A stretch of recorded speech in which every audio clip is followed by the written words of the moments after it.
Hello everyone, welcome to the channel. आज की हमारी वीडियो होगी हाई बीपी को लेकर और हाइपरटेंशन को लेकर। सबसे पहले जान लेते हैं कि रीज़न्स क्या क्या हैं, कारण क्या क्या हैं हाई बीपी के। सबसे बड़ा रीज़न है अगर आपका लाइफस्टाइल अच्छा नहीं है, अगर आप अल्कोहल पीते हैं, स्मोकिंग करते हैं, अगर आप ओवरवेट हैं, फिज़िकल एक्सरसाइजेज नहीं करते हैं, स्ट्रेस लेकर रखते हैं, आप बूढ़े हो चुके हैं, आपकी फैमिली हिस्ट्री है हाई बीपी को लेकर, तो आपको हाई बीपी होने के चांसेस हैं। और अगर डाइट की बात करें, अगर आप अपनी डाइट में कैल्शियम, पोटेशियम, मैग्नीशियम इन चीज़ों को नहीं ले रहे हैं तो आपका हाई बीपी होगा। और अगर आप ज़्यादा सॉल्ट खाते हैं आपको हाई बीपी हो सकता है।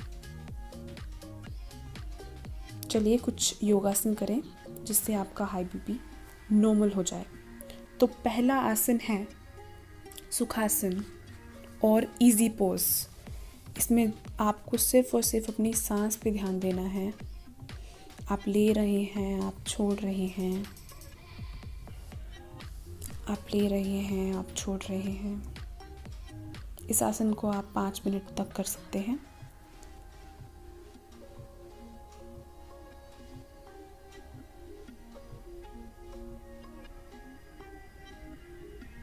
अब अपनी थाइस को रेस्ट दे दीजिए। सेकंड आसन करेंगे। सेकंड आसन है शिशु आसन और चाइल्ड पोज। इसमें आपको पहले वज्रासन की पोज में बैठना है। आपको अपने हाथ आगे फैला लेने हैं। जब आप वज्रासन की फॉर्म में होंगे तो आपको सांस लेना है और जैसे ही आप नीचे जाएंगे आपको सांस छोड़ना है। फिर जब आप उठेंगे आपको सांस लेना है, फिर आपको सांस छोड़ना है। यही प्रक्रिया आपको बार बार करनी है। इस आसन को आप 10 बार दोहरा सकते हैं अपनी एबिलिटी के अकॉर्डिंग। अब थोड़ा ज़रा बात कर लेते हैं सॉल्ट को लेकर। लोगों को कन्फ्यूजन होती है कि सॉल्ट कितना खाएं, कितना सॉल्ट ज़्यादा होता है, कितना सॉल्ट कम होता है। तो WHO की गाइडलाइंस के अकॉर्डिंग 5 ग्राम से कम ही सॉल्ट खाना चाहिए, जिसके अंदर 2 ग्राम तक सोडियम होता है। और जनरली लोग 5 ग्राम से कम ही सॉल्ट खाते हैं। ये मैं आपको एक आदमी का एक दिन का सॉल्ट के अमाउंट बता रही हूँ। और जिन घरों में 5 ग्राम से ज़्यादा एक आदमी एक दिन में सॉल्ट खाता है उसको अक्सर हाई बीपी की प्रॉब्लम होती है। तो एडवाइस यही रहती है कि 5 ग्राम से कम सॉल्ट खाया जाए।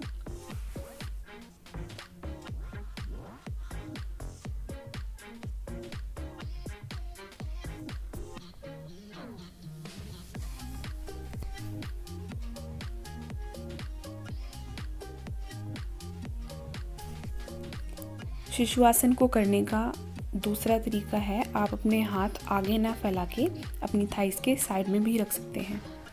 ये भी शिशु आसन का एक फॉर्म है।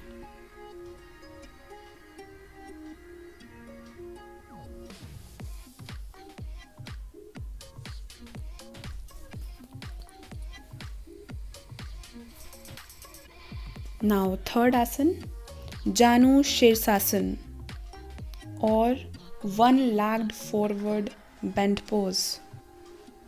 इसमें आपको अपनी एक लेग आगे रखनी है, दूसरी लात जो आपकी लेग है उसका जो पैर है आपको अपनी थाई पर रखना है और आपको आगे की तरफ बेंड करना है।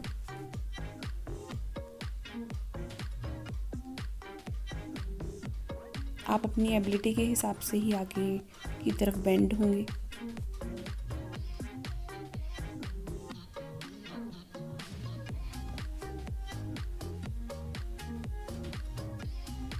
और जैसे जैसे आप सीखते जाएंगे आप वहीं पर होल्ड करेंगे।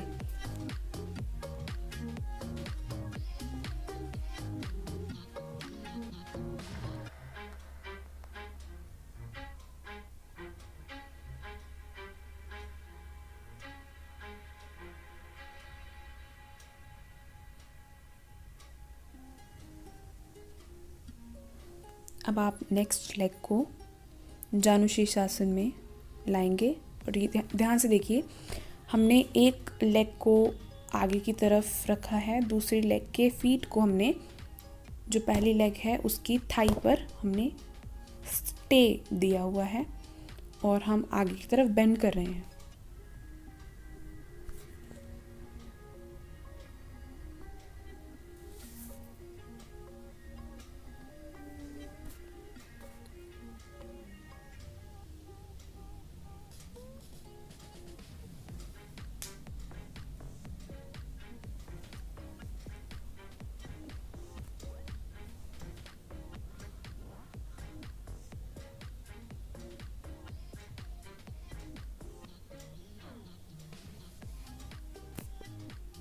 नेक्स्ट आसन, फोर्थ आसन, अर्ध मत्स्यासन और sitting half spinal twist pose.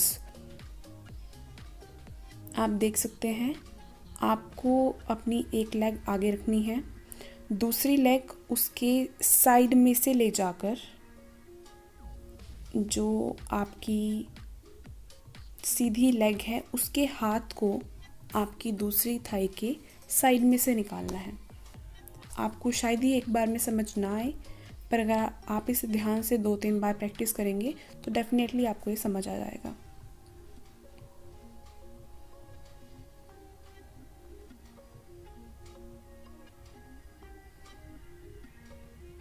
और जो भी WHO की गाइडलाइंस पढ़ना चाहता है सॉल्ट और सोडियम इंटेक को लेकर, डिस्क्रिप्शन में उसका लिंक होगा, आप सब वहाँ से पढ़ सकते हैं।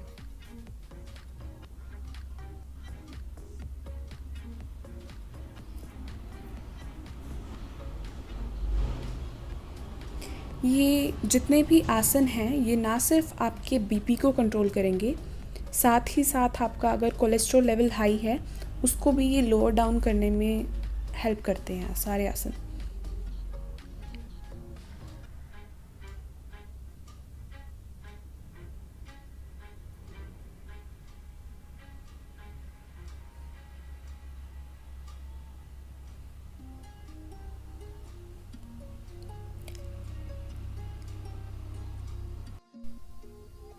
सारे आसन जैसे आपके कंप्लीट हो जाते हैं, उसके बाद आप फुल योगिक ब्रीदिंग करेंगे।